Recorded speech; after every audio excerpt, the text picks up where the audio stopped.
नमस्कार ओडिशा। आज हूँ फेब्रुआरी मास 6 तारिख शुक्रवार। आज दिन जाकर गुरुत्वपूर्ण खबर पर आसतु नजर पकाइबा। भिडियो को शेष पर्यंत देखंतु।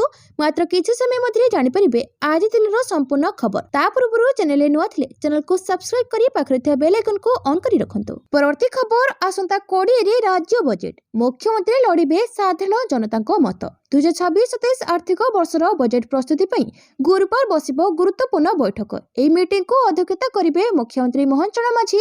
लोकसेवा भवनर कन्वेंशन हॉल रे यहा परे पुंखानुपुंख आलोचना हेबो।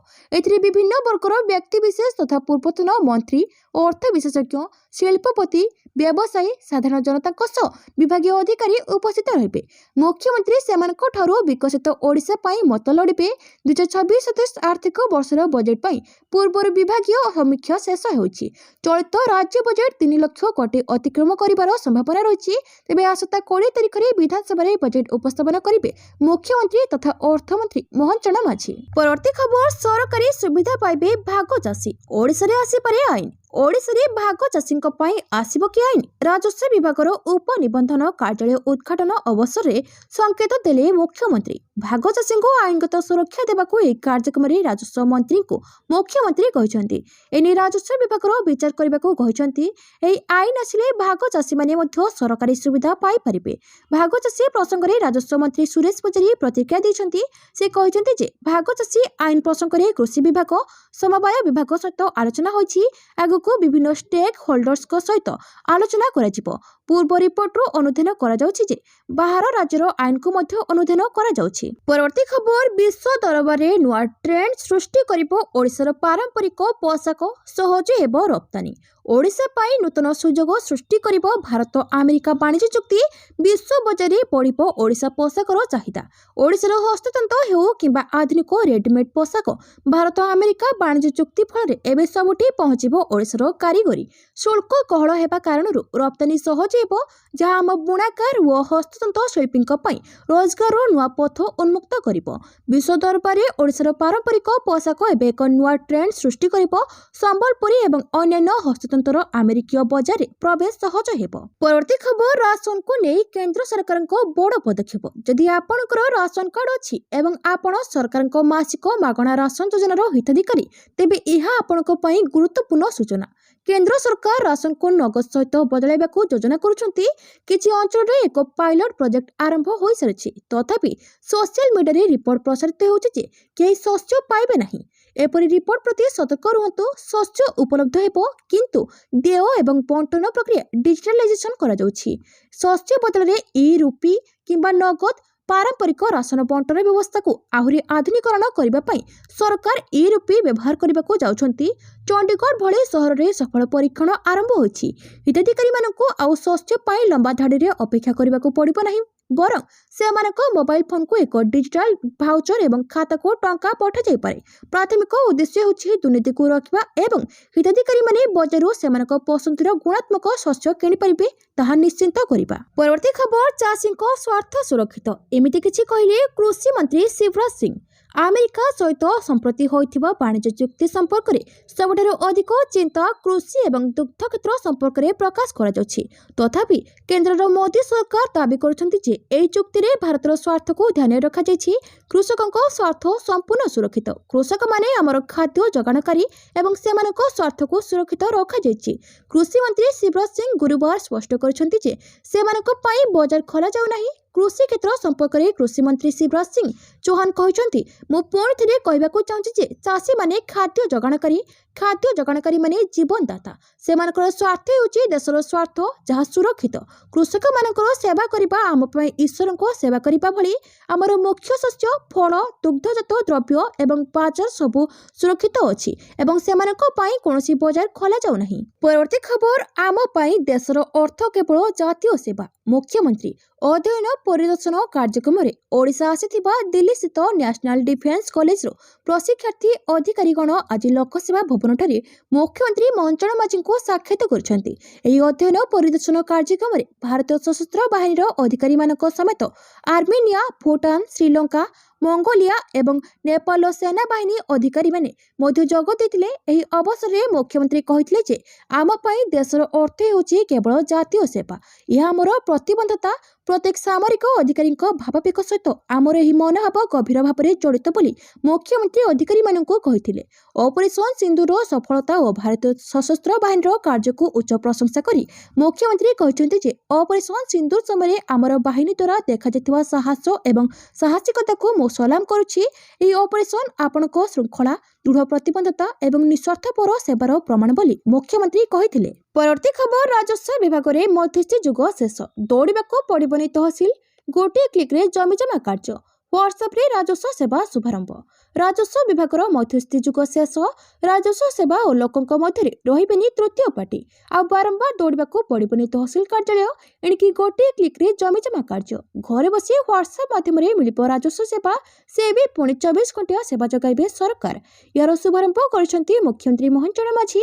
सूचना अनुसार लोकसेवा भवन में आम साथी सहायक यूनिफाइड व्हाट्सएप चैटबॉट उन्मोचन। यार अर्थ आज व्हाट्सएप मेसेज मिल राजस्व सेवा 9437292000 व्हाट्सएप नंबर राजस्व विपर्यय परिचालना विभाग मुख्य नागरिक केन्द्रिक सेवागुड़िक 170 रु अधिक जरूरी सरकारी सेवा मिल सेवा पाइबार व्याघात हेले राजस्व विभाग में अभियोग करेंगे आवेदनकारी।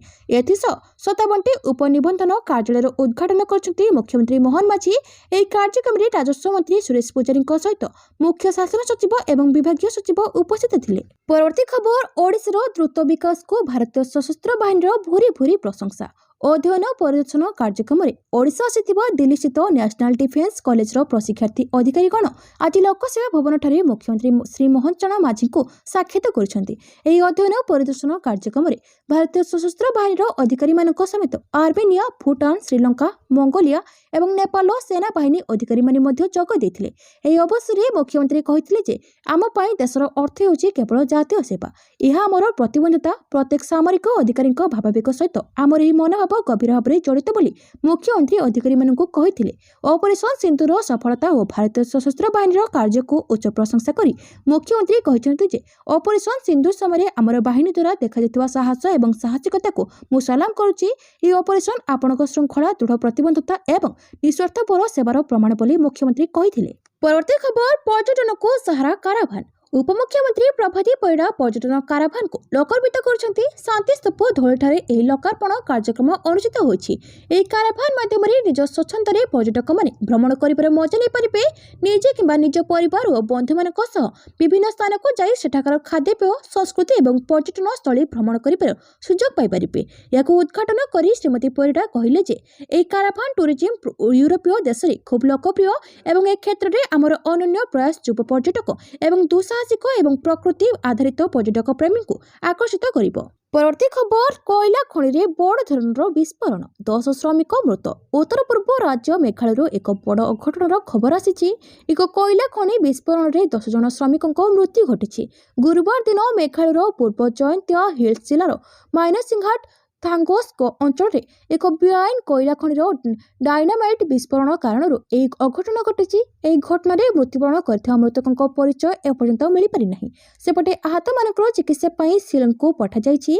उद्धार कार्य सहायता राज्य विपर्यय प्रतिक्रिया बाहिनी और अग्निशम कर्मचारी को घटनास्थल को पठाई। मिलता रिपोर्ट अनुसार विस्फोरण पर बेआईन खनि खनन होता पहाड़ आंशिक भाव में भुशुड़ी पड़ा।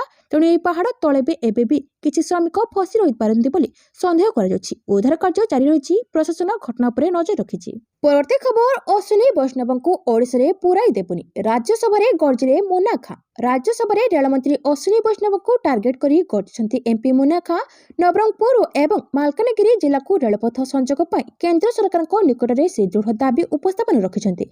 एमपी मुन्ना खां कहछंती 2016 मसीह ओडिशा सरकार एवं तत्कालीन रेलमंत्री सुरेश प्रभुଙ୍କ मध्य एक बुझामणा पत्र स्वाक्षरित होइथिला। राज्य सरकार जमी अधिग्रहण समस्त खर्च सह जयपुर नवरंगपुर लाइन पर 50% एवं जयपुर मालकानगिरी लाइन पर 25% निर्माण खर्च बहन करने को राजी होते। तेबे दीर्घ एक दशंधि बीती जाइतिले मध्य मात्र 40 किलोमीटर एही रेल लाइन काम शेष हो पारि नहीं। बीजेडी समर्थन राज्यसभा को जाइथिबा वर्तमान रेलमंत्री अश्विनी वैष्णव एथिप्रति दृष्टि न देबा दुर्भाग्यजनक बोली से कहिसंती। राज्य में एबे डबल इंजिन सरकार थाई मध्य प्रतिश्रुति मुताबक भित्तिभूमि विकास हेउनथिबा नै से प्रश्न उठाइछंती। परवर्ती खबर एकलव्य मॉडल आवासिक विद्यालय योजना ओडिशा को दिया जाइछि 519.16 कोटी टंका। जुएल ओराम 2011 जनगणना अनुଯାयी सर्वशेष उपलब्ध तथ्य अनुଯାयी ओडिशा रे अनुसूचित जनजाति एसटी मोट संख्या 95,90,756 बोली केन्द्रमंत्री जुएल ओराम राज्यसभा सूचना देते। आदिवासी संप्रदायर कल्याण एवं विकास पर आदिवासी व्यापार मंत्रालय द्वारा विभिन्न योजन ओडिशा को केन्द्रीय अनुदान जगाई दि जाए। क्यों योजन केते अनुदान दि जाए तार सूचना देते। धरित्री आबा जनजाति ग्राम उत्कर्ष अभियान लक्ष्य होची 63,843 ग्राम भित्तिभूमिगत अभाव पूरण करने, स्वास्थ्य शिक्षा अंगनवाड़ी सुविधा उपलब्धतार उन्नति आनिबा। एही अभियान मोट बजेट व्यय बराद 69,156 कोटी टंका रही। ओडिशा को एथिरे 2024-25 रे 174.23 कोटी एवं 2025-26 रे 12.54 कोटी टंका दिया जायछि बोली केंद्र मंत्री कहिसंती। परवर्ती खबर फेब्रुआरी 15 रु कटक रे जनगणना डिजिटल फॉर्मेट रे हेबो काउंटिंग। फेब्रुआरी 15 रु कटक जिल्ला रो आरंभ हेबो जनगणना। एप्रिल सुधा घर गणना कार्य सारिबा को लक्ष्य रखा जायछि। घर काउंटिंग शेष हेबा परे जनगणना प्रक्रिया आरंभ हेबो। जनगणना कार्य को डिजिटल प्रक्रिया रे करा जिवो। एने कटक जिल्लापाल दत्तात्रेय भावसाहेब सिंधे को सूचना अनुसार एथर गणना समय घर मुरबी मानक ठारू 33 प्रश्नर उत्तर तथ्य गणना अधिकारी माने संग्रह करिवे। संग्रह तथ्य मध्य घर संख्या, गृह, कांथर निर्माण, केउं सामग्री होछि, व्यवहृत कोठरी, जाति, लिंग, परिवार सदस्य रहुतबा दंपति तथ्य संग्रह हेबो। Sewri radio, laptop, cycle, scooter, bike, चारि चकिया, टेलीफोन, मोबाइल, स्मार्टफोन व्यवहार तथ्य संग्रह करा जिवो। या व्यतीत शौचालय और रोषेई घरे गैस संजोग अछि ना नाही, पानीय जल और विद्युत शक्ति उत्स एवं जल निष्कासन भली तथ्य संग्रह करा जिवो। परवर्ती खबर ममता सरकार को सुप्रीम कोर्ट झटका। 20 लाख कर्मचारी को 25% डीए देवा निर्देश। पश्चिमबंग सरकार एवं कर्मचारी मध्य महंगा भत्ता नहीं दीर्घ दिन धरी चलता बद में सुप्रीमकोर्ट गुरुवार प्राय 20 लाख पश्चिमबंग सरकारी कर्मचारी को गुरुत्वपूर्ण आश्वस्ति प्रदान कर 2008 रु 2019 पर्यंत बकिया डीए प्रदान करने को कोर्ट सरकार को निर्देश देते। कोर्ट कहते पूर्व मध्यवर्ती कालीन निर्देश अनुसार मार्च 6 सुधा बकिया प्राप्यर अति कम 25% प्रदान करने को पड़ो। रिपोर्ट अनुसार सुप्रीमकोर्ट पश्चिमबंग सरकार को कर्मचारी मानक महंगा भत्ता आईनगत अधिकार भाव में प्रदान करने को निर्देश देते, कारण यह दरमा गणना आरओपीए नियम अंतर्भुक्त। 2009 रु 2019 पर्यंत बकिया डीए कर्मचारी मानक प्रदान करा उचित। एथिरे संपृक्त आर्थिक प्रभाव को विचार करी सुप्रीमकोर्ट पूर्वतन एससी विचारपति इंदु मालहोत्रा एवं 2 अवसरप्राप्त एससी मुख्य विचारपति को नहीं सीएजी किंबा सीएजी द्वारा नियुक्त जड़े वरिष्ठ अधिकारी नेतृत्व में एक कमिटी गठन करिसेंती। परवर्ती खबर छत्तीसगढ़ बीजापुर पुलिस माओवादी गोली विनिमय, दुर्दांत माओ नेता उधम सिंह निहत। छत्तीसगढ़ बीजापुर जिले में सुरक्षा बाहिनी को मिली बड़ सफलता। गुरुवार सकाळे दक्षिण बीजापुर अंचल में पुलिस और माओवादी मध्य होता गोली विनिमय जड़े दुर्दांत माओवादी निहत होता जमापड़ी। घटनास्थल मृतदेह सह एक AK-47 राइफल जबत कर अधिक माओवादी लुचि रही सन्देह एबीपीपुरा अंचल में सर्च ऑपरेशन चली। सूचना अनुसार बीजापुर चिन्नागेलूर तारेम अंचल में माओवादी उपस्थिति नहीं गुइंदा विभाग पक्षर सूचना मिलता। डीआरजी एवं कोब्रा बाहिनी एक मिलित टीम सर्च ऑपरेशन आरंभ करथिले। सकाळ प्राय 7:30 समय माओवादी माने सुरक्षाकर्मी मानक उपरकू गोली चालना करथिले, जार पाल्टा जवाब देथिले जवान माने। प्राथमिक तदंतरू जଣାपड़ी जे निहत माओवादी जनक हेउछन्ती उधम सिंह। परवर्ती खबर बदलिबो विकृत इंग्राजी स्थानर नाम, ओडिया उच्चारण को सरकारी स्वीकृति। बदलिबो अनेक स्थानर विकृत इंग्राजी ना ओडिया भाषा और सांस्कृतिक ऐतिह्य को सरकारी रेकर्ड रे सठिक भावे प्रतिफलित करने उद्देश्य ओडिशा सरकार विभिन्न स्थानर इंग्राजी नाम थिबा भूल सुधार पई पदक्षेप नेछन्ती। या संपर्क में राजस्व विभाग पक्षर विज्ञप्ति प्रकाश पाई। राज्यर अनेक जिला, उपखंड, तहसिल और ब्लॉक नाम इंग्राजी रे भूल भावे लेखा जाई विकृत उच्चारण रे करा जाउछि। सेगुड़िक सठिक ओडिया उच्चारण अनुसार करा जिवो। मालकानगिरी, देवगढ़, कंधमाल, खोर्धा, अनुगुल, कटक, केन्द्रापड़ा, केउंझर, संबलपुर और नयागढ़ आदि जिलार ना ठीक करा जिवो। ओडिशा रे ओडिया भाषा को मिलुनी मर्यादा। ओडिया भाषा रे चालुनी सरकार। विद्युत बिल रो थाना एफआईआर कॉपी सबुठी इंग्राजी। प्रस्तावित संशोधन संपर्क में साधारण लोकंकर कौनसी आपत्ति किंबा परामर्श थिले 15 दिन मध्य लिखित भाव दाखल करने को विभाग पक्षर आह्वान करा जायछि। निर्धारित समय पर प्राप्त मतामत ग्रहण करा जिवो नाही। यदि निर्धारण समय कौनसी आपत्ति मिली नाही तेबे सरकार आईन अनुसार परवर्ती प्रक्रिया आरंभ करिवे। ପରବର୍ତ୍ତୀ ଖବର ଭାରତ ଆମେରିକା ନୂତନ ବାଣିଜ୍ୟ ଚୁକ୍ତିରୁ ଓଡ଼ିଶାକୁ ଫାଇଦା ସୂଚନା ଦେଲେ ମୁଖ୍ୟମନ୍ତ୍ରୀ। ଭାରତ ଆମେରିକା ନୂତନ ବାଣିଜ୍ୟ ଚୁକ୍ତିରୁ ଓଡ଼ିଶାକୁ ଫାଇଦା ଏନେଇ ଗୁରୁବାର ଏକ୍ସରେ ମୁଖ୍ୟମନ୍ତ୍ରୀ ମୋହନ ଚରଣ ମାଝୀ ସୂଚନା ଦେଇଛନ୍ତି। ମୁଖ୍ୟମନ୍ତ୍ରୀ କହିଛନ୍ତି ଓଡ଼ିଶାର ସାମୁଦ୍ରିକ ଖାଦ୍ୟ ଅର୍ଥନୀତିକୁ ଏକ ନୂଆ ପରିଚୟ ଦେବ। ଟାରିଫ୍ ହ୍ରାସ ଯୋଗୁଁ ଆମେରିକା ବଜାରରେ ଓଡ଼ିଶା ଖାଦ୍ୟର ଚାହିଦା ବଢ଼ିବ। ଓଡ଼ିଶାର ଚିଙ୍ଗୁଡ଼ି, ମାଛ ଓ ସାମୁଦ୍ରିକ ଖାଦ୍ୟର ଚାହିଦା ବୃଦ୍ଧି ପାଇବ। ଆମ ଉପକୂଳବର୍ତ୍ତୀ ଅଞ୍ଚଳର ମତ୍ସ୍ୟଜୀବୀ ଓ ଚାଷୀମାନଙ୍କ ଆୟ ବଢ଼ିବ। ଓଡ଼ିଶା ବ୍ଲୁ ଇକୋନୋମିର ଏକ ପ୍ରମୁଖ କେନ୍ଦ୍ର ପାଲଟିବ ବୋଲି ମୁଖ୍ୟମନ୍ତ୍ରୀ କହିଛନ୍ତି। ମୁଖ୍ୟମନ୍ତ୍ରୀ ଆହୁରି କହିଛନ୍ତି ଓଡ଼ିଶାର ହସ୍ତତନ୍ତ ହେଉ କିମ୍ବା ଆଧୁନିକ ରେଡିମେଡ୍ ପୋଷାକ ସବୁଠି ପହଞ୍ଚିବ। ଟାରିଫ୍ କୋହଳ ହେବା କାରଣରୁ ରପ୍ତାନୀ ସହଜ ହେବ। ବୁଣାକାର ଓ ହସ୍ତତନ୍ତ ଶିଳ୍ପୀଙ୍କ ପାଇଁ ରୋଜଗାର ନୂଆ ପଥ ଉନ୍ମୁକ୍ତ କରିବ। ବିଶ୍ୱ ଦରବାରରେ ଓଡ଼ିଶାର ପାରମ୍ପରିକ ପୋଷାକ ଏକ ନୂଆ ଟ୍ରେଣ୍ଡ ସୃଷ୍ଟି କରିବ। ସମ୍ବଲପୁରୀ ଓ ଅନ୍ୟାନ୍ୟ ହସ୍ତତନ୍ତ ଆମେରିକା ବଜାରରେ ପ୍ରବେଶ ସହଜ ହେବ। ପରବର୍ତ୍ତୀ ଖବର ଗ୍ରାହକଙ୍କ ପାଇଁ ଖୁସି ଖବର, ପୁଣି କମିଲା ସୁନା ରୂପା ଦର। ଗତକାଲି ଦର ବୃଦ୍ଧି ହେବା ପରେ ଆଜି ପୁଣି କମିଛି ସୁନା ଓ ରୂପା ଦର।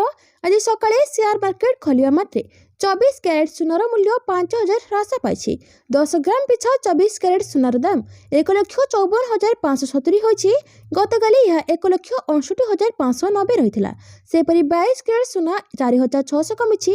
10 ଗ୍ରାମ ପିଛା 22 କ୍ୟାରେଟ୍ ସୁନାର ଦାମ 1,41,700 ହୋଇଛି। ଗତକାଲି ଏହା 1,46,300 ହୋଇଥିଲା। ଅନ୍ୟପଟେ ରୂପା ଦର ମଧ୍ୟ ହ୍ରାସ ପାଇଛି। ପୁଣି 20,000 କମିଲା ରୂପା ଦର। 1 କିଲୋଗ୍ରାମ ରୂପାର ଦାମ 20,000 ଟଙ୍କା ହ୍ରାସ ପାଇ 3 ଲକ୍ଷରେ ପହଞ୍ଚିଛି। ତେବେ ଗତକାଲି ରୂପା ଦର ବୃଦ୍ଧି ପାଇଥିଲା।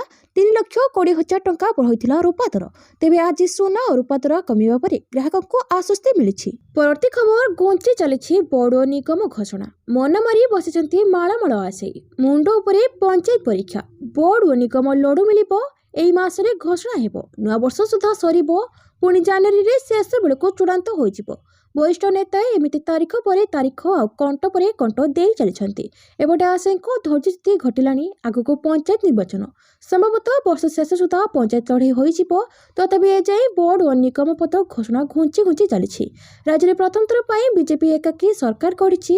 2.5 ଦଶନ୍ଧି ଦିନ ଧରି ଜିତି ଆସୁଥିବା ବିଜେଡିକୁ ମାତ୍ ଦେଇ ଦଳ କ୍ଷମତାକୁ ଆସିବାରେ ସକ୍ଷମ ହୋଇଛି। ରାଜ୍ୟସ୍ତରରୁ ନେଇ ତୃଣମୂଳ ସ୍ତର ଯାଏ ସାଂଗଠନିକ କାର୍ଯ୍ୟକ୍ରମକୁ ସକ୍ରିୟ କରି ଦଳ ଲୋକଙ୍କ ଆସ୍ଥା ଜିଣିଛି। ଅନେକ ନେତାଙ୍କ ସାଂଗଠନିକ ଦକ୍ଷତା ଯୋଗୁଁ ଏହା ସମ୍ଭବ ହୋଇଛି। ଏହି ଲଢ଼େଇରେ ବହୁ ବିଜେପି ନେତା ବିଧାନସଭା ନିର୍ବାଚନ ହାରିଥିଲେ ବି ଦଳର ସଂଗଠନକୁ ମଜବୁତ କରିବାରେ ସେମାନଙ୍କ ବଡ଼ ଯୋଗଦାନ ଅଛି। ପରବର୍ତ୍ତୀ ଖବର, ଜେପି ନଡ୍ଡା ଖାର୍ଗେ କଥା କଟାକଟି। ରାହୁଲଙ୍କୁ ନେଇ ହଙ୍ଗାମା। ସଂସଦର ବଜେଟ୍ ଅଧିବେଶନର ସପ୍ତମ ଦିନରେ ମଧ୍ୟ ଗୃହରେ ହୋହାଲ୍ଲା ଜାରି ରହିଛି। ଗୁରୁବାର ଲୋକସଭା କାର୍ଯ୍ୟ ସକାଳ 11ଟାରେ ଆରମ୍ଭ ହୋଇଥିଲା, କିନ୍ତୁ ଏହାକୁ ତୁରନ୍ତ ମୁଲତବୀ କରାଯାଇଥିଲା। ରାଜ୍ୟସଭାରେ ଏକ ବଡ଼ ହଟ୍ଟଗୋଳ ଦେଖିବାକୁ ମିଳିଥିଲା। ରାଜ୍ୟସଭାରେ ବିରୋଧୀ ଦଳ ନେତା ମଲ୍ଲିକାର୍ଜୁନ ଖାର୍ଗେ କହିଥିଲେ ରାହୁଲ ଗାନ୍ଧୀଙ୍କୁ ଲୋକସଭାରେ କହିବାକୁ ଦିଆଯାଉନାହିଁ। ଜେପି ନଡ୍ଡା ଉତ୍ତର ଦେଇଥିଲେ ଯେ ଲୋକସଭା କଥା ରାଜ୍ୟସଭାକୁ ଆଣନ୍ତୁ ନାହିଁ। କଂଗ୍ରେସ ଦଳ ଅହଙ୍କାରରୁ ଦୂରେଇ ରହିବା ଉଚିତ। ଜଣେ ଅଜ୍ଞାନ ପିଲା ପାଖରେ ଦଳକୁ ବନ୍ଧକ ପକାନ୍ତୁ ନାହିଁ। କାର୍ଯ୍ୟକାଳ ସମୟରେ ସଂସଦୀୟ ବ୍ୟାପାର ମନ୍ତ୍ରୀ କିରେନ୍ ରିଜିଜୁ ଖାର୍ଗେଙ୍କୁ କହିଥିଲେ 4 ଦିନ ହେଲା ରାହୁଲ ଗାନ୍ଧୀ ନିୟମ ପାଳନ କରୁନାହାନ୍ତି। ନିଜେ ବୁଝି ଆପଣ ତାଙ୍କୁ କାହିଁକି ବୁଝାଉନାହାନ୍ତି ବୋଲି ଖାର୍ଗେଙ୍କୁ ସେ ପାଲଟା ପ୍ରଶ୍ନ କରିଛନ୍ତି। ସଂସଦରେ ବଜେଟ୍ ଅଧିବେଶନର ଏଥର ବହୁତ ହଙ୍ଗାମା ହୋଇଛି। ପ୍ରଧାନମନ୍ତ୍ରୀ ମୋଦିଙ୍କ ଭାଷଣ ବୁଧବାର ଲୋକସଭାରେ ପ୍ରଦାନ କରାଯିବାର କାର୍ଯ୍ୟକ୍ରମ ଥିଲା, କିନ୍ତୁ ବିରୋଧୀଙ୍କ ହଟ୍ଟଗୋଳ ଯୋଗୁଁ ଏହାକୁ ସ୍ଥଗିତ ରଖାଯାଇଛି। ପରବର୍ତ୍ତୀ ଖବର, ଭାରତକୁ ଭୟଭୀତ କର ନାହିଁ। ଟ୍ରମ୍ପ ପଦ ଛାଡ଼ିବା ପର୍ଯ୍ୟନ୍ତ ଆମେ ଅପେକ୍ଷା କରିବୁ। ଡଭାଲ। ଭାରତ ଏବଂ ଆମେରିକା ମଧ୍ୟରେ ଶୁଳ୍କ ଚୁକ୍ତିକୁ ନେଇ ଥିବା ଉତ୍ତେଜନା ଏବେ ପ୍ରାୟତଃ ହ୍ରାସ ପାଇଛି। କିଛି ଦିନ ପୂର୍ବରୁ ଏହି ଚୁକ୍ତିକୁ ନେଇ ବିବାଦ ଏକ ଉତ୍କଟ ସ୍ଥିତିରେ ପହଞ୍ଚିଥିଲା, ଯାହାଫଳରେ ସମ୍ପର୍କରେ ତିକ୍ତତା ଆସିଥିଲା। ଦୁଇ ଦେଶ ମଧ୍ୟରେ ଉତ୍ତେଜନା ଏତେ ଚରମ ସୀମାରେ ପହଞ୍ଚିଥିଲା ଯେ ଜାତୀୟ ସୁରକ୍ଷା ପରାମର୍ଶଦାତା ଅଜିତ ଡୋଭାଲ ଆମେରିକା ଗସ୍ତ ସମୟରେ ବୈଦେଶିକ ସଚିବ ମାର୍କୋ ରୁବିଓଙ୍କୁ ଭର୍ତ୍ସନା କରିଥିଲେ। ବ୍ଲୁମବର୍ଗର ଏକ ରିପୋର୍ଟ ଅନୁଯାୟୀ ବାଣିଜ୍ୟ ଚୁକ୍ତିର କିଛି ମାସ ପୂର୍ବରୁ ଅଜିତ ଡୋଭାଲ ୱାଶିଂଟନ ଗସ୍ତ ସମୟରେ ରୁବିଓଙ୍କୁ ସ୍ପଷ୍ଟ ଭାବରେ କହିଥିଲେ ଯେ ଭାରତ ରାଷ୍ଟ୍ରପତି ଡୋନାଲ୍ଡ ଟ୍ରମ୍ପଙ୍କ ଧମକରେ ଭୟଭୀତ ହେବ ନାହିଁ। ସେ ଏପରି ମଧ୍ୟ କହିଥିଲେ ଯେ ଯଦି ରାଷ୍ଟ୍ରପତି ଟ୍ରମ୍ପ ଶୁଳ୍କ ବିବାଦ ଉପରେ ହାର ମାନିବେ ନାହିଁ, ତେବେ ଆମେ ତାଙ୍କ କାର୍ଯ୍ୟକାଳ ଶେଷ ହେବା ପର୍ଯ୍ୟନ୍ତ ଅପେକ୍ଷା କରିବୁ। ପରବର୍ତ୍ତୀ ଖବର, ୟୁପିରେ ଚାଇନିଜ ମାଞ୍ଜା ବ୍ୟାନ୍। ମୃତ୍ୟୁ ହେଲେ ହତ୍ୟା ମକଦ୍ଦମା ହେବ ରୁଜୁ। ନିଷିଦ୍ଧ ଚାଇନିଜ୍ ମାଂସ ଦ୍ୱାରା ହେଉଥିବା ଯେକୌଣସି ମୃତ୍ୟୁକୁ ଏବେ ହତ୍ୟା ଭାବରେ ବିବେଚନା କରାଯିବ। ଆଜି ଏହା ଘୋଷଣା କରିଛନ୍ତି ଉତ୍ତରପ୍ରଦେଶ ମୁଖ୍ୟମନ୍ତ୍ରୀ ଯୋଗୀ ଆଦିତ୍ୟନାଥ। ଏନେଇ ରାଜ୍ୟବ୍ୟାପୀ ଚଢ଼ାଉ କରିବାକୁ ମୁଖ୍ୟମନ୍ତ୍ରୀ ପୋଲିସ ଅଧିକାରୀମାନଙ୍କୁ ନିର୍ଦ୍ଦେଶ ଦେଇଛନ୍ତି ଏବଂ ଉଚ୍ଚସ୍ତରୀୟ ଏହାର ସମୀକ୍ଷା କରାଯିବ ବୋଲି କହିଛନ୍ତି। ଲକ୍ଷ୍ନୌରେ ଚାଇନିଜ୍ ମାଂସା ସୂତାରେ ଜଣେ ବ୍ୟକ୍ତିଙ୍କର ଗଳା କାଟିବା ପରେ ଏହି ଚେତାବନୀ ଦିଆଯାଇଛି। ଗତ 6 ମାସ ମଧ୍ୟରେ ରାଜ୍ୟବ୍ୟାପୀ ସମାନ ଘଟଣାରେ 7 ଜଣ ପ୍ରାଣ ହରାଇଛନ୍ତି। ଉତ୍ତରପ୍ରଦେଶରେ ନିଷିଦ୍ଧ ଚାଇନିଜ୍ ମାଂସ ସୂତା ଦ୍ୱାରା ହେଉଥିବା ମୃତ୍ୟୁ ଜାରି ରହିଥିବା ବେଳେ ଅନେକ ଗୁରୁତର ହେଉଥିବା ମଧ୍ୟ ସୂଚନା ମିଳୁଛି। ବୁଧବାର ବାଇକ୍ ଚଳାଉଥିବା ବେଳେ ଚାଇନିଜ୍ ମାଂସା ସୂତାରେ ଗଳା କଟି ଜଣେ ବ୍ୟକ୍ତି ଗୁରୁତର ହୋଇଥିଲେ। ତାଙ୍କୁ ତୁରନ୍ତ ଉଦ୍ଧାର କରାଯାଇ ନିକଟସ୍ଥ ମେଡିକାଲରେ ଭର୍ତ୍ତି କରାଯାଇଥିଲା। ହେଲେ ଡାକ୍ତର ସେଠାରେ ତାଙ୍କୁ ମୃତ୍ୟୁ ଘୋଷଣା କରିଥିଲେ। ମୃତକ ମହମ୍ମଦ ସୋଏବ 33 ବୋଲି ଜଣାପଡ଼ିଛି। ପୂର୍ବରୁ ମଧ୍ୟ ବାରମ୍ବାର ଏଭଳି ଘଟଣା ସାମ୍ନାକୁ ଆସିଛି। 2026 ମସିହାରେ ମେରଠରେ ମାଂସା ସୂତା ଲାଗି ଅନେକ ଲୋକ ଗୁରୁତର ଆହତ ହୋଇଥିଲେ। 2025 ମସିହା ଅକ୍ଟୋବର ମାସରେ ଶାହଜାହାନପୁରରେ ରବି ଶର୍ମାଙ୍କ ମୃତ୍ୟୁ ହୋଇଥିଲା। ଜାନୁଆରୀ 2025 ମସିହାରେ ଡ୍ୟୁଟିରେ ଥିବା ଜଣେ କନେଷ୍ଟବଳ ଶାହରୁଖ ହାସନ ମଧ୍ୟ ଚାଇନିଜ୍ ମାଂସା ସୂଚନା ଲାଗି ପ୍ରାଣ ହରାଇଥିଲେ। ପରବର୍ତ୍ତୀ ଖବର, ଅଲ୍ ଫଲାହ ଗ୍ରୁପ ଅଧ୍ୟକ୍ଷ ଜୱାଦ ଅହମ୍ମଦ ସିଦ୍ଦିକ ଗିରଫ। ଅଲ୍ ଫଲାହ ଗ୍ରୁପ ଅଧ୍ୟକ୍ଷ ଜୱାଦ ଅହମ୍ମଦ ସିଦ୍ଦିକୀଙ୍କ ସମସ୍ୟା ଜାରି ରହିଛି। ପ୍ରବର୍ତ୍ତନ ନିର୍ଦ୍ଦେଶାଳୟ ପରେ ଦିଲ୍ଲୀ ପୋଲିସ କ୍ରାଇମବ୍ରାଞ୍ଚ ଏବେ ଏକ ଠକେଇ ମାମଲାରେ ସିଦ୍ଦିକଙ୍କ ଉପରେ କାର୍ଯ୍ୟାନୁଷ୍ଠାନ ନେଇଛି। ସଦ୍ୟତମ ସୂଚନା ଅନୁଯାୟୀ ବିଶ୍ୱବିଦ୍ୟାଳୟ ଅନୁଦାନ ଆୟୋଗର ଅଭିଯୋଗ ଉପରେ କାର୍ଯ୍ୟାନୁଷ୍ଠାନ ନେଇ ଦିଲ୍ଲୀ ପୋଲିସ କଥିତ ଠକେଇ ଏବଂ ଅନିୟମିତତା ସମ୍ବନ୍ଧୀୟ ଏକ ମାମଲାରେ ଅଲ୍ ଫଲାହ ବିଶ୍ୱବିଦ୍ୟାଳୟର ଅଧ୍ୟକ୍ଷ ଜୱାଦ ଅହମ୍ମଦ ସିଦ୍ଦିକୀଙ୍କୁ ଗିରଫ କରିଛି। ଜାତୀୟ ଗଣମାଧ୍ୟମକୁ ପୋଲିସ ଅଧିକାରୀମାନେ କହିଛନ୍ତି ଯେ ଏହି ମାମଲାରେ 2ଟି ପୃଥକ ଏଫଆଇଆର୍ ପଞ୍ଜୀକୃତ ହୋଇଛି। ଗିରଫ ହେବା ପରେ ସିଦ୍ଦିକୀଙ୍କୁ ଦିଲ୍ଲୀର ଏକ କୋର୍ଟରେ ହାଜର କରାଯାଇଥିଲା, ଯେଉଁଠାରେ ତାଙ୍କୁ 4 ଦିନରେ ପୋଲିସ ହେଫାଜତକୁ ପଠାଇ ଦିଆଯାଇଛି।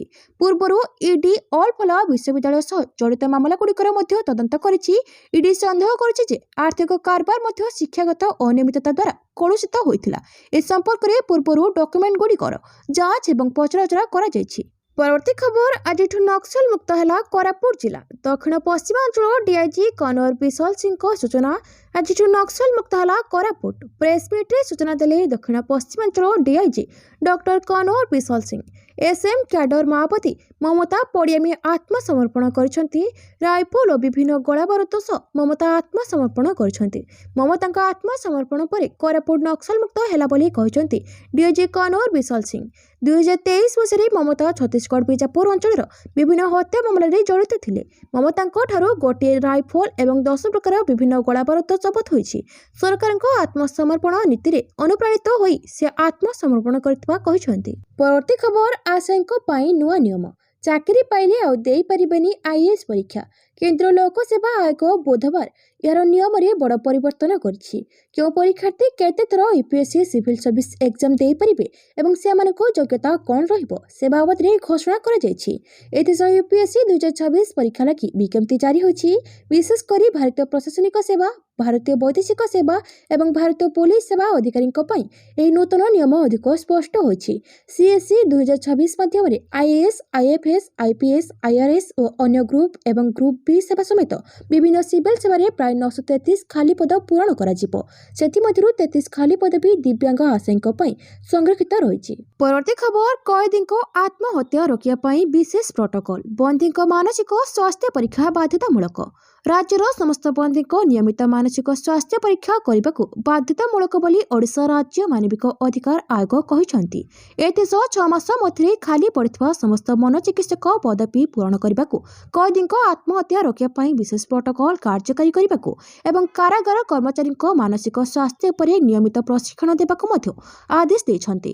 ସେହିପରି କଏଦୀଙ୍କୁ ମାଗଣା ଆଇନ ସହାୟତା ଏବଂ ଅଣ୍ଡର ଟ୍ରାଏଲ ରିଭ୍ୟୁ କମିଟିକୁ ସୁଦୃଢ଼ କରିବା, ଖାଦ୍ୟ, ସ୍ୱଚ୍ଛତା ଏବଂ ସାଧାରଣ କଲ୍ୟାଣ ଉପରେ ନିୟମିତ ନିରୀକ୍ଷଣ ସମେତ ଖୋଲା ଜେଲ୍, ପୁନର୍ବାସ ଓ ଥଇଥାନ କାର୍ଯ୍ୟକ୍ରମ ଆଦି ଦିଗରେ ସମୟୋଚିତ ବଡ଼ ପଦକ୍ଷେପ ନେବାକୁ ଆଦେଶ ଦେଇଛନ୍ତି ଓଏଚ୍ଆରସି। ପରବର୍ତ୍ତୀ ଖବର, ଫେବୃଆରୀ 7-8ରେ ମାଲେସିଆ ଯିବେ ପ୍ରଧାନମନ୍ତ୍ରୀ ମୋଦି। ମାଲେସିଆ ପ୍ରଧାନମନ୍ତ୍ରୀ ଅନୱାର ଇବ୍ରାହିମଙ୍କ ନିମନ୍ତ୍ରଣ କ୍ରମେ ପ୍ରଧାନମନ୍ତ୍ରୀ ନରେନ୍ଦ୍ର ମୋଦି ଫେବୃଆରୀ 7-8 ତାରିଖରେ ମାଲେସିଆ ଗସ୍ତରେ ଯିବେ।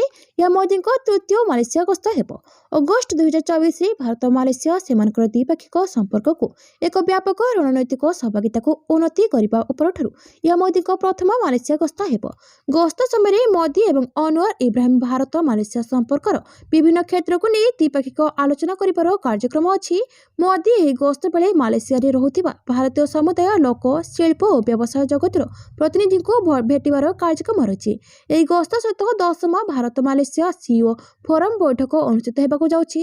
ଭାରତ ଓ ମାଲେସିଆ ମଧ୍ୟରେ ଐତିହାସିକ, ସାଂସ୍କୃତିକ ତଥା ସଭ୍ୟତାଗତ ସମ୍ପର୍କ ରହିଛି। ଏହା ସହିତ ମାଲେସିଆରେ 2.9 ନିୟୁତ ଭାରତୀୟଙ୍କ ଉପସ୍ଥିତି ଏହି ସମ୍ପର୍କକୁ ଅଧିକ ମଜବୁତ କରିଥାଏ। ପରବର୍ତ୍ତୀ ଖବର, ୟୁପିଆଇ ନିୟମରେ ବଡ଼ ପରିବର୍ତ୍ତନ, ଆଉ ବିଳମ୍ବରେ ପେମେଣ୍ଟ ହେବନି। ଭାରତରେ ଡିଜିଟାଲ ପେମେଣ୍ଟ ଆମ ଦୈନନ୍ଦିନ ଜୀବନର ଏକ ଗୁରୁତ୍ୱପୂର୍ଣ୍ଣ ଅଂଶ। ଏହାକୁ ଧ୍ୟାନରେ ରଖି ସରକାର, ଆରବିଆଇ ଏବଂ ଏନପିସିଆଇ ଫେବୃଆରୀ 2024ରୁ ନୂତନ ୟୁପିଆଇ ନିୟମ ଲାଗୁ କରିବାକୁ ନିଷ୍ପତ୍ତି ନେଇଛନ୍ତି। ନୂତନ ନିୟମ ଅନୁଯାୟୀ ୟୁପିଆଇ କାରବାର ଏବଂ ୟୁପିଆଇ ପ୍ରତିକ୍ରିୟାଗୁଡ଼ିକୁ 10 ସେକେଣ୍ଡ ମଧ୍ୟରେ ସମାପ୍ତ କରିବାକୁ ପଡ଼ିବ। ପୂର୍ବରୁ ଏହି ସମୟସୀମା 30 ସେକେଣ୍ଡ ଥିଲା, ଯାହା ବିଳମ୍ବରେ ପେମେଣ୍ଟ ହେଉଥିଲା। ଏହାର ଲାଭଗୁଡ଼ିକ ମଧ୍ୟରେ ଦ୍ରୁତ ପେମେଣ୍ଟ ସମାପ୍ତି, କମ୍ ପେଣ୍ଡିଂ କିମ୍ବା ପ୍ରକ୍ରିୟାକରଣ କାରବାର ଏବଂ ବ୍ୟୟବହୁଳ ସମୟରେ ଉନ୍ନତ ସିଷ୍ଟମ କାର୍ଯ୍ୟଦକ୍ଷତା ଅନ୍ତର୍ଭୁକ୍ତ ହେବ। ଏହା ଗ୍ରାହକ ଏବଂ ବ୍ୟବସାୟୀଙ୍କୁ ଆଶ୍ୱସ୍ତି ପ୍ରଦାନ କରିବ। 2026 ପାଇଁ ନୂତନ ୟୁପିଆଇ ନିୟମରେ ସୁରକ୍ଷାକୁ ସର୍ବାଧିକ ପ୍ରାଥମିକତା ଦିଆଯିବ। ବ୍ୟବହାରକାରୀମାନେ ସହଜରେ ସେମାନଙ୍କର ସବସ୍କ୍ରିପସନଗୁଡ଼ିକୁ ଦେଖିପାରିବେ, ପରିଚାଳନା କରିପାରିବେ ଏବଂ ବାତିଲ କରିପାରିବେ। ଏହା ଭୁଲ, କଟଆଉଟ ଏବଂ ଠକେଇର ସମ୍ଭାବନାକୁ ହ୍ରାସ କରିବ। ପରବର୍ତ୍ତୀ ଖବର, ଦିନକରେ ସମ୍ପତ୍ତି ବଢ଼ିଲା 7,50,000 କୋଟି ଟଙ୍କା। ଦୁନିଆର ସବୁଠାରୁ ଧନୀ ବ୍ୟକ୍ତି ଏଲନ୍ ମସ୍କ ଏବେ ଏମିତି ଏକ ରେକର୍ଡ କରିଛନ୍ତି ଯାହା ଇତିହାସରେ କେହି କେବେ କରିନଥିଲେ। ମାତ୍ର ଗୋଟିଏ ଦିନରେ ବଢ଼ିଛି 7.5 ଲକ୍ଷ କୋଟି ଟଙ୍କାର ସମ୍ପତ୍ତି। ଏଥିସହ ମସ୍କ ଏବେ $850 ବିଲିୟନ ମାଲିକ ହୋଇଛନ୍ତି। ସମ୍ପତ୍ତି ବଢ଼ାଇବାରେ ସବୁ ରେକର୍ଡ ଭାଙ୍ଗିଲେ ଏଲନ୍ ମସ୍କ। ଦୁନିଆର ପ୍ରଥମ ବ୍ୟକ୍ତି ଭାବେ $800 ବିଲିୟନ ଅଧିକ ନେଟୱାର୍ଥ ମାଲିକ ହେଲେ ମସ୍କ। ଫୋର୍ବସର 16ତମ ରିପୋର୍ଟ ଅନୁଯାୟୀ ମସ୍କୋ ସମ୍ପତ୍ତି ଏବେ ପ୍ରାୟ $852 ବିଲିୟନ ବା ଭାରତୀୟ ମୁଦ୍ରାରେ ପ୍ରାୟ 71 ଲକ୍ଷ କୋଟି ଟଙ୍କାରେ ପହଞ୍ଚିଛି। ଦିନକରେ ଏତେ ସମ୍ପତ୍ତି ବଢ଼ିବା ପଛରେ ମୁଖ୍ୟ କାରଣ ହେଉଛି Moscow rocket company space X ଏବଂ ଆର୍ଟିଫିସିଆଲ ଇଣ୍ଟେଲିଜେନ୍ସ ଫାର୍ମ XAI ମଧ୍ୟରେ ହୋଇଥିବା ମହାମିଶ୍ରଣ। ଏହି ମିଳିତ କମ୍ପାନୀର ମୂଲ୍ୟ ଏବେ $1.25 ଟ୍ରିଲିୟନ ହୋଇଯାଇଛି। ମସ୍କ ଏହି ନୂଆ କମ୍ପାନୀରେ 43% ଅଂଶଧନ ରଖିଛନ୍ତି, ଯାହା ମୂଲ୍ୟ $542 ବିଲିୟନ। ଏହି ଗୋଟିଏ ଡିଲ୍ ମସ୍କୋ ପକେଟରେ ମାତ୍ର କିଛି ଘଣ୍ଟା ମଧ୍ୟରେ $84 ବିଲିୟନ ଭରି ଦେଇଛି। ପରବର୍ତ୍ତୀ ଖବର, ରାହୁଲ ରବନୀତଙ୍କ ମଧ୍ୟରେ ଆରୋପ ପ୍ରତ୍ୟାରୋପ। ସଂସଦ ପରିସରରେ କଂଗ୍ରେସ ସାଂସଦ ରାହୁଲ ଗାନ୍ଧୀ ଏବଂ କେନ୍ଦ୍ରମନ୍ତ୍ରୀ ରବନୀତ ସିଂ ବିଟୁଙ୍କ ମଧ୍ୟରେ ଉଚ୍ଚବାଚ ଆରମ୍ଭ ହୋଇଛି। ବୁଧବାର ଭାଜପା ନେତା ରବନୀତ ସିଂ ବିଟୁ ମକରଦ୍ୱାରରେ ପ୍ରତିବାଦ କରୁଥିବା କଂଗ୍ରେସ ଏମ୍ପି ରାହୁଲ ଗାନ୍ଧୀଙ୍କ ପାଖ ଦେଇ ଯାଉଥିଲେ। ଏହି ସମୟରେ ରାହୁଲ କହିଥିଲେ, ଏଠାରେ ଜଣେ ବିଶ୍ୱାସଘାତକ ଯାଉଛନ୍ତି, ତାଙ୍କ ମୁହଁ ଦେଖନ୍ତୁ। ଏହା ସହ ସେ ତାଙ୍କୁ ହେଲୋ ଭାଇ, ମୋର ବିଶ୍ୱାସଘାତକ ବନ୍ଧୁ, ଚିନ୍ତା କର ନାହିଁ, ତୁମେ ପୁଣି କଂଗ୍ରେସରେ ଫେରି ଆସିବ କହିଥିଲେ। ସେତେବେଳେ କେନ୍ଦ୍ର ରାଷ୍ଟ୍ରମନ୍ତ୍ରୀ ରବନୀତ ସିଂ ବିଟୁ ରାହୁଲଙ୍କ ସହ ହାତ ମିଳାଇବାକୁ ମନା କରି ତାଙ୍କୁ ଦେଶର ଶତ୍ରୁ କହିଥିଲେ। ପରବର୍ତ୍ତୀ ଖବର, ଆମେରିକା ସହ ଜିରୋ ଟାରିଫ ଚୁକ୍ତି, ଭାରତର ଚାଷୀ ଓ କୃଷି ଶିଳ୍ପ ପ୍ରତି ବିପଦ। ଦୀର୍ଘ ଦିନର ପ୍ରତୀକ୍ଷା ପରେ ଘୋଷଣା ହୋଇଛି ଭାରତ ଆମେରିକା ବାଣିଜ୍ୟ ଚୁକ୍ତି। ହେଲେ ଏହି ଘୋଷଣାର ଅନେକ ଗୁରୁତ୍ୱପୂର୍ଣ୍ଣ ଦିଗକୁ ନେଇ ଏଯାଏଁ ସ୍ପଷ୍ଟତା ଆସିନାହିଁ। ତଥାପି ଭାରତ ସରକାର ଏହାକୁ ଏକ ବଡ଼ ସଫଳତା ବୋଲି କହୁଛନ୍ତି। ଏହି ଚୁକ୍ତିକୁ ନେଇ ଏବେ ସାରା ଦେଶରେ ଚର୍ଚ୍ଚା ଜାରି ରହିଛି। ବଜାର ବିଶେଷଜ୍ଞଙ୍କ ମତରେ ଏହି ଚୁକ୍ତିକୁ ଏକ ରଣନୈତିକ ସହଭାଗିତା ଏବଂ କୃଷି ଶିଳ୍ପର ସାର୍ବଭୌମତ୍ୱ ସହ ବୁଝାମଣା ଭାବେ ଦେଖାଯାଉଛି। ବିରୋଧୀ ଦଳଗୁଡ଼ିକ ଏହି ବାଣିଜ୍ୟ ଚୁକ୍ତିରେ ଦେଶର କୃଷି ଏବଂ ଦୁଗ୍ଧ କ୍ଷେତ୍ରର ସ୍ୱାର୍ଥକୁ ଉପେକ୍ଷା କରାଯାଉଥିବା କହୁଛନ୍ତି। ତେବେ ଏହାର ଜବାବରେ କେନ୍ଦ୍ର ବାଣିଜ୍ୟ ଏବଂ ଶିଳ୍ପ ମନ୍ତ୍ରୀ ପୀୟୂଷ ଗୋୟଲ ବୁଧବାର ସଂସଦରେ ଭାରତ ଏହାର କୃଷି ଏବଂ ଦୁଗ୍ଧ କ୍ଷେତ୍ରର ସ୍ୱାର୍ଥ ସହିତ କୌଣସି ସାଲିସ କରିନାହିଁ ବୋଲି କହିଛନ୍ତି। ଗୋୟଲ କହିଛନ୍ତି, ଆଲୋଚନାର ଶେଷ ପର୍ଯ୍ୟାୟରେ ବାଣିଜ୍ୟ ଚୁକ୍ତିର ବିବରଣୀ ଚୂଡ଼ାନ୍ତ କରାଯାଉଛି। ଖୁବ୍ ଶୀଘ୍ର ଭାରତ ଏବଂ ଆମେରିକାର ଏକ ମିଳିତ ବିବୃତ୍ତି ଜାରି ହେବ। ପରବର୍ତ୍ତୀ ଖବର, ଜାତୀୟ ପ୍ରତୀକ ଅପବ୍ୟବହାର ରୋକ। ହାଇକୋର୍ଟ ଜାତୀୟ ପ୍ରତୀକ ଅପବ୍ୟବହାର ରୋକିବା ପାଇଁ ହାଇକୋର୍ଟ ନିର୍ଦ୍ଦେଶ ଦେଇଛନ୍ତି। ଜାତୀୟ ପ୍ରତୀକର ତ୍ରୁଟିପୂର୍ଣ୍ଣ ବ୍ୟବହାର ସମ୍ପର୍କରେ PIL ଉପରେ ନିର୍ଦ୍ଦେଶ ଦେଇଛନ୍ତି। ଅପବ୍ୟବହାର ରୋକିବା ପାଇଁ ହାଇକୋର୍ଟ କଡ଼ା ନିର୍ଦ୍ଦେଶ ଦେଇଛନ୍ତି। 5ଟି ବିଭାଗର ବରିଷ୍ଠ ଅଧିକାରୀଙ୍କୁ ନେଇ କମିଟି ଗଠନ କରିବାକୁ ନିର୍ଦ୍ଦେଶ ଦେଇଛନ୍ତି ହାଇକୋର୍ଟ। ଅପବ୍ୟବହାର ସମ୍ପର୍କରେ ଅଭିଯୋଗ ପାଇଁ ସ୍ୱତନ୍ତ୍ର ପୋର୍ଟାଲ ଖୋଲାଯିବ। ଅଭିଯୋଗର 6 ସପ୍ତାହ ମଧ୍ୟରେ ତ୍ରୁଟି ସୁଧାରିବାକୁ ହାଇକୋର୍ଟ ନିର୍ଦ୍ଦେଶ ଦେଇଛନ୍ତି। ତ୍ରୁଟି ସଂଶୋଧନ ନ କଲେ କାର୍ଯ୍ୟାନୁଷ୍ଠାନ ପାଇଁ ନିର୍ଦ୍ଦେଶ ଦେଇଛନ୍ତି ହାଇକୋର୍ଟ। ପରବର୍ତ୍ତୀ ଖବର, ଚେନ୍ନାଇରୁ ଭ୍ଲାଡିଭୋଷ୍ଟକ କରିଡର, ଭାରତ ଓ ରୁଷ ମଧ୍ୟରେ ଖୋଲିବ ନୂଆ ସମୁଦ୍ର ପଥ। ରୁଷ ଓ ଭାରତ ମଧ୍ୟରେ ବାଣିଜ୍ୟକୁ ସୁଗମ ଏବଂ ତ୍ୱରାନ୍ୱିତ କରିବା ପାଇଁ ଏକ ନୂତନ ସମୁଦ୍ର ପଥ ବିକଶିତ କରାଯାଉଛି। ଏହାକୁ ଚେନ୍ନାଇ ଭ୍ଲାଡିଭୋଷ୍ଟକ ସାମୁଦ୍ରିକ କରିଡର କୁହାଯାଉଛି। ଏହି ମାର୍ଗ ଦକ୍ଷିଣ ଭାରତର ଚେନ୍ନାଇ ବନ୍ଦରକୁ ରୁଷର ଦୂର ପୂର୍ବ ସହର ଓ ଭ୍ଲାଡିଭୋଷ୍ଟକ୍ ସହିତ ସଂଯୋଗ କରିବ।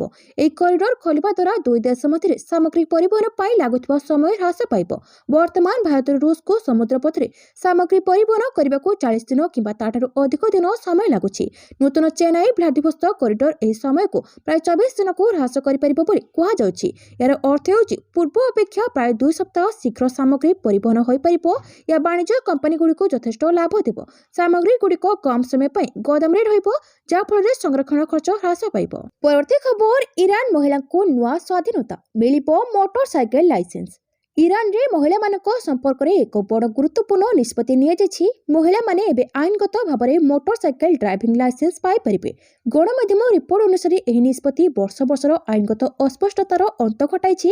ପୂର୍ବରୁ ଆଇନ ସ୍ପଷ୍ଟ ଭାବରେ ମହିଳାମାନଙ୍କୁ ମୋଟର ସାଇକେଲ କିମ୍ବା ସ୍କୁଟର ଚଳାଇବା ନିଷେଧ କରିନଥିଲା, କିନ୍ତୁ ଏହା ସତ୍ତ୍ୱେ ପ୍ରଶାସନ ସେମାନଙ୍କୁ ଲାଇସେନ୍ସ ପ୍ରଦାନ କରୁନଥିଲା। ଏଭଳି ପରିସ୍ଥିତି ମହିଳାମାନଙ୍କୁ ଅନେକ ଅସୁବିଧାର ସମ୍ମୁଖୀନ କରାଉଥିଲା।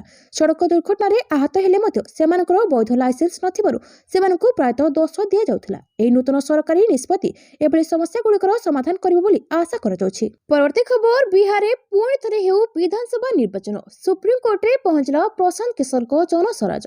ପ୍ରଶାନ୍ତ କିଶୋରଙ୍କ ଦଳ ଜନସ୍ୱରାଜ ବିହାର ବିଧାନସଭା ନିର୍ବାଚନକୁ ସୁପ୍ରିମକୋର୍ଟରେ ଚ୍ୟାଲେଞ୍ଜ କରିଛି। ଏନେଇ ଦଳ ପକ୍ଷରୁ ଏକ ଆବେଦନ ଦାଖଲ କରାଯାଇଛି। ଆବେଦନରେ ବିଶେଷ ଭାବରେ ବିହାର ମୁଖ୍ୟମନ୍ତ୍ରୀ ମହିଳା ନିଯୁକ୍ତି ଯୋଜନାକୁ ଚ୍ୟାଲେଞ୍ଜ କରାଯାଇଛି। ଅଭିଯୋଗ ହୋଇଛି ଯେ ସରକାର ଆଦର୍ଶ ଆଚରଣ ସଂହିତା ସମୟରେ 25ରୁ 35 ଲକ୍ଷ ମହିଳାଙ୍କ ଆକାଉଣ୍ଟକୁ 10,000 ଟଙ୍କା ପଠାଇଥିଲେ। ଏହା ସହିତ ଏହି ଯୋଜନାର ନୂତନ ହିତାଧିକାରୀଙ୍କୁ ମଧ୍ୟ ଯୋଡ଼ିଛନ୍ତି।